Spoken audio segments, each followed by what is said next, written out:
Hey guys, it's AppWiz. If you're trying to log into your TikTok account and you're getting the unable to authorize please try again message, then keep watching as in this video, I'm going to show you how we can fix this now. Unfortunately, there's not one solution that will work for everyone, so you'll need to go through each of these steps to find the method that works for you. Now, the first thing you need to do is head over to settings on your iPhone, and then we're just going to click on our profile icon at the very top here, click on sign in and security. And if you scroll slightly down, you'll see two-factor authentication.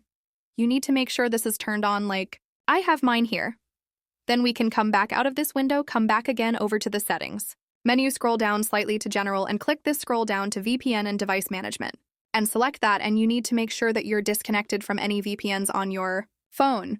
You can see right at the top here, for me, it says not connected, which is fine. So we can close out of this window, then scroll up to date and time and select this. Make sure you have set automatically turned on and enabled, and then you can head back over to the TikTok application and check to see if that's now solved the issue now. If that's still not working, the last thing we can do is head back over to the settings menu, come all the way down to general again, scroll down to iPhone storage and select this. And then from here, we need to locate the TikTok application at the bottom and select that. Click on offload app and confirm by pressing offload app. Once you've done that, you'll need to head over to the App Store using the search feature. Just search for TikTok and hit enter, and then right at the top you'll see TikTok, so select that.